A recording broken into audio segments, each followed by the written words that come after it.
Hello అండి, welcome back to my channel. అందరూ ఎలా ఉన్నారు? నేనైతే చాలా బాగున్నాను.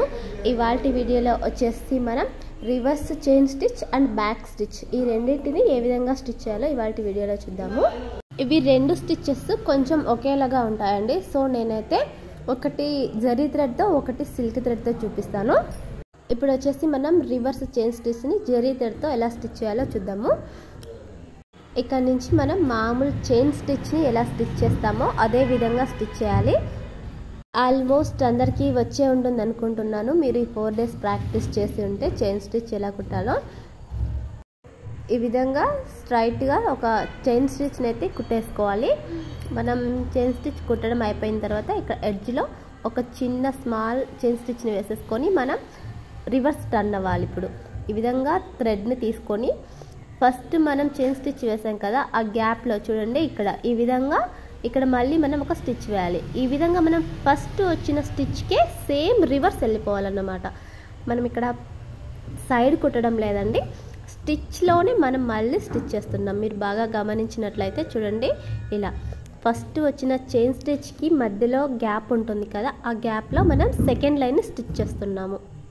ఈ విధంగా మనం ఫస్ట్ వచ్చిన లైన్లోనే మళ్ళీ రివర్స్ వెళ్తున్నాం అన్నమాట. సో దీన్ని మనం రివర్స్ చైన్ స్టిచ్ అంటాము. ఇలా కుట్టుకుంటూ వెళ్ళిన తర్వాత లాస్ట్లో ఎడ్జ్ దగ్గర ఒక చిన్న స్మాల్ చైన్ స్టిచ్ వేసేసి మనం ఇక్కడ ఎండ్ నాట్ అయితే వేసేసుకోవాలి. ఈ విధంగా ఎండ్ నాట్ వేసేస్తున్నాను.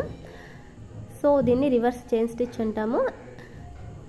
ఈ స్టిచ్ని నేను మీకు సిల్క్ థ్రెడ్తో ఎక్స్ప్లెయిన్ చేయట్లేదండి, ఎందుకంటే ఇది నార్మల్ స్టిచ్. కాకపోతే సేమ్ లైన్లోనే మళ్ళీ మనం రివర్స్ వెళ్తాం కాబట్టి దాన్ని రివర్స్ చైన్ స్టిచ్ అంటాము.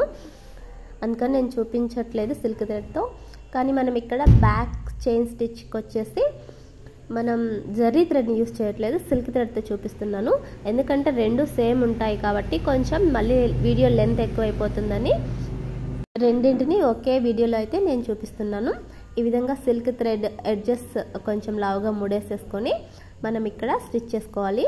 ఫస్ట్ ఈ విధంగా ఒక లాంగ్ చైన్ స్టిచ్ వేయాలి. తర్వాత దాని ముందు ఒక చిన్న స్మాల్ స్టిచ్, అలాగే దాని మధ్యలో ఇంకొక స్మాల్ స్టిచ్ వేయాలన్నమాట.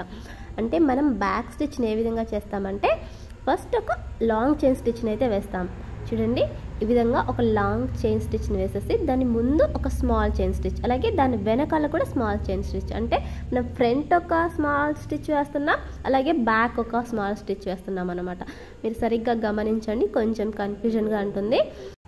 ఈ సిల్క్ థ్రెడ్తో మీకు అంత క్లియర్గా అర్థమైందో లేదో నాకు కొంచెం కన్ఫ్యూజన్గా ఉంది. సో అందుకని నేను మళ్ళీ మీకు జరీ థ్రెడ్తో ఎక్స్ప్లెయిన్ చేస్తాను. లేదండి, మనం ఈ విధంగా ఫస్ట్ మామూలు చైన్ స్టిచ్ ఏ విధంగా వేసుకుంటామో అలా ఒక లాంగ్ చైన్ స్టిచ్, దాని ముందు ఒక స్మాల్ చైన్ స్టిచ్, అలాగే దాని పొట్టలో ఇంకొక స్మాల్ చైన్ స్టిచ్. అంటే మొత్తానికి మనం ఇక్కడ లాంగ్ చైన్ స్టిచ్ని లాక్ చేసేస్తున్నాం అనమాట. ఈ విధంగా లాంగ్ చైన్ స్టిచ్, ఫ్రంట్ ఒక స్మాల్ చైన్ స్టిచ్, అలాగే బ్యాక్ ఒక స్మాల్ చైన్ స్టిచ్. దీన్ని మనం బ్యాక్ స్టిచ్ అంటామండి. క్లియర్గా అబ్జర్వ్ చేయండి, మనం ఫ్రంట్ బ్యాక్ రెండు చైన్ స్టిచ్ని మనం లాంగ్ చైన్ స్టిచ్కి వేస్తున్నాం అన్నమాట. మనకి ఇక్కడ లాంగ్ చైన్ స్టిచ్కి ఒక చిన్న ముడిలాగా వచ్చేస్తుంది మనం ఈ విధంగా స్టిచ్ చేసినప్పుడు. మీకు ఈ జరీ థ్రెడ్తో ఎక్స్ప్లెయిన్ చేసినప్పుడు కొంచెం క్లియర్గానే అర్థమైంది అనుకుంటున్నాను. లాంగ్ చైన్ స్టిచ్, దాని ముందు ఒక స్మాల్ చైన్ స్టిచ్, అలాగే దాని పొట్టలో ఇంకొక స్మాల్ చైన్ స్టిచ్. ఆ పొట్టలో వేసిన తర్వాత మళ్ళీ మనం ఫ్రంట్కి వెళ్ళిపోవాలి. ఈ విధంగా ఇలా వేసి మళ్ళీ రిపీట్ చేయాలి మనం ప్రాసెస్ని. ఈ విధంగా వేసేసుకుంటూ మనం ఎడ్జ్కి వెళ్ళిపోవాలి. ఎడ్జ్లో ఒక చిన్న స్మాల్ స్టిచ్ వేసేసి ఇంకా ఎండ్ నాట్ అయితే వేసేసాను. దీన్ని మనం బ్యాక్ చైన్ స్టిచ్ అంటాం. సో అది ఫ్రెండ్స్, ఇవాళ వీడియోలో మనం రివర్స్ చైన్ స్టిచ్ అలాగే బ్యాక్ చైన్ స్టిచ్ నేర్చుకున్నాం కదా. మరో ఇంట్రెస్టింగ్ టాపిక్తో మనం రేపటి వీడియోలో కలుద్దాం.